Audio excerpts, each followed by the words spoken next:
मैंने आपके लिए एक वीडियो बनाया था चंद रोज पहले और उसमें मैंने आपसे कहा था कि अगर हमारे सामने चीन जैसा तगड़ा दुश्मन है तो क्या हमें उस पर बम फेंक देना चाहिए? कतई नहीं। अब ये दौर खत्म हो चुका कि आप परमाणु बम फेंकें। हिरोशिमा नागासाकी की लड़ाई आपने देखी है कि उसके बाद कोई जाहिल ही होगा जो ये कहेगा कि परमाणु युद्ध होना चाहिए, हमारे पास एटम बम है। जो लोग एटम बम की बात करते हैं वो एक जाहिलों का टोला होता है, वो एक अहमक लोगों का टोला होता है जो ये इस तरह की बातें करता है। लड़ाई अब आर्थिक रूप से लड़ी जाती है और चीन जैसे विकसित देश को अगर आपको हराना है तो आपको उसकी आर्थिक रीढ़ पर चोट करनी पड़ेगी। यह बात सोनम वांगचुक ने एक वीडियो बनाया था जो लद्दाख के ही निवासी हैं।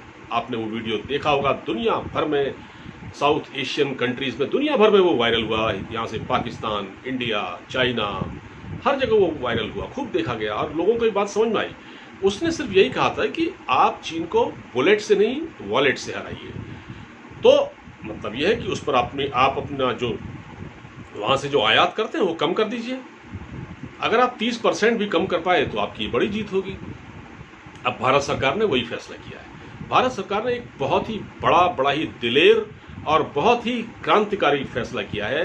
पहली बार भारत सरकार ने एक बहुत बड़ी कार्रवाई की है चीन के खिलाफ और वो ये है कि भारत सरकार ने चीन के 59 ऐप प्रतिबंधित कर दिए हैं, जिसमें एक टिकटॉक है, एक यूसी ब्राउजर भी है।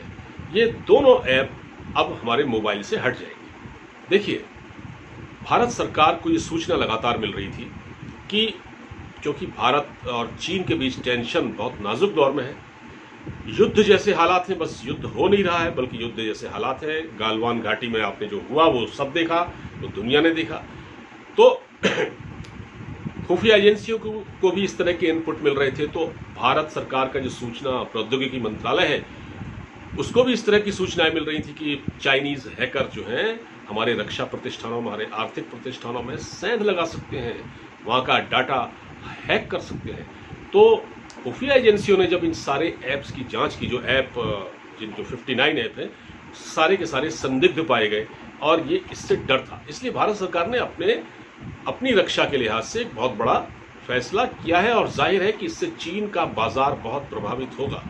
टिकटॉक का भी एक बहुत बड़ा मार्केट है, लेकिन टिकटॉक को मैं निजी तौर पर पसंद नहीं करता। बहुत ही वाहियात, बेकार, आजकल के युवा पता नहीं कैसे उसको इस्तेमाल करते हैं और इस ऐप को इस्तेमाल करने के चक्कर में, टिकटॉक बनाने के चक्कर में लोगों की जानें गई हैं, लोग बेमौत मरे हैं, ये भी आपको मालूम है। तो सवाल ये है कि अब भारत ने ये फैसला जो किया है ये ठीक किया है या नहीं किया है। तो मैं कहूँगा ये फैसला बिल्कुल वक्त की मांग थी, ये फैसला बिल्कुल दुरुस्त है और इससे भी ज़्यादा कड़े कदम अगर भारत सरकार उठा सके तो उठाए। देखिए, अभी पिछले दिनों भारत सरकार ने कानपुर से दीनदयाल उपाध्याय स्टेशन के बीच जो सिग्नलिंग का जो ठेका था वो भी चाइनीज़ कंपनी को दिया था।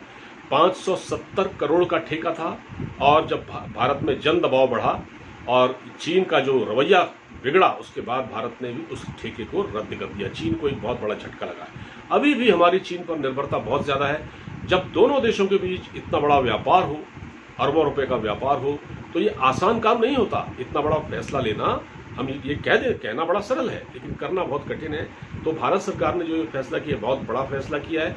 अभी भारत सरकार को कुछ और स्टेप इस पर लेने पड़ सकते हैं और हमें सोनम वांगचुक जिन्होंने वीडियो बनाया था उसकी बात मुझे अभी भी याद आ रही है। लोगों को ये बात समझ में आई होगी कि आप एक बार ये करके देखें और फिर इसका नतीजा देखें। तो ये जो भारत सरकार ने जो फैसला किया ये बहुत ही ज़रूरी है। और देखिए, हमारे जो व्यापारी हैं, हमारा जो कारोबारी तबका है, हमारे जो कारोबारी तबके ने जो हमारा अखिल भारतीय व्यापार परिसंघ है कैट, उसने क्या किया है, उसने एक 30 आइटमों की लिस्ट बनाई है और कहा है कि अब ये जो आइटम हैं जो अब चीन से आयात होते थे अब हम उनको बनाएंगे और उसी गुणवत्ता का बनाएंगे, बल्कि अच्छा बनाएंगे और अच्छे सस्ती दरों पर उसको बेचेंगे और वो खूब बिकेगा।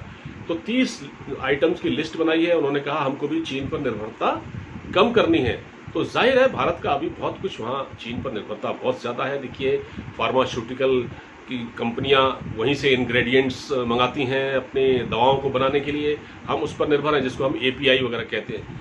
तो वो एक बात की बात है, लेकिन ये शुरुआत हो चुकी है। इस तरह का एक चीन को बहुत बड़ा झटका लगा है आर्थिक तौर पर, और मुझे लगता है कि ये इस कार्रवाई की हमें जितनी हो सके इसकी तारीफ करनी चाहिए, इस दिलेराना फैसले की तारीफ करनी चाहिए, और निश्चित रूप से इससे चीन पर दबाव बढ़ेगा और चीन अपनी हरकतों से बाज आएगा और एक बार को ये सोचेगा कि जो ताली है वो एक हाथ से नहीं बजती, रिश्ते सिर्फ एक ओर से ही नहीं निभाए जाते।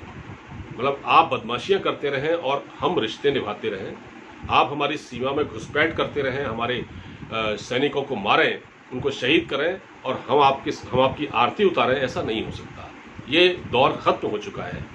तो अब ये आर्थिक तौर पर भारत ने जो फ्रंट खोला है चीन के खिलाफ, ये बहुत महत्वपूर्ण है, इसकी तारीफ की जानी चाहिए। फिलहाल इस वीडियो में इतना ही। अब मुझे इजाज़त दीजिए, अपना ख्याल रखिए, नमस्कार।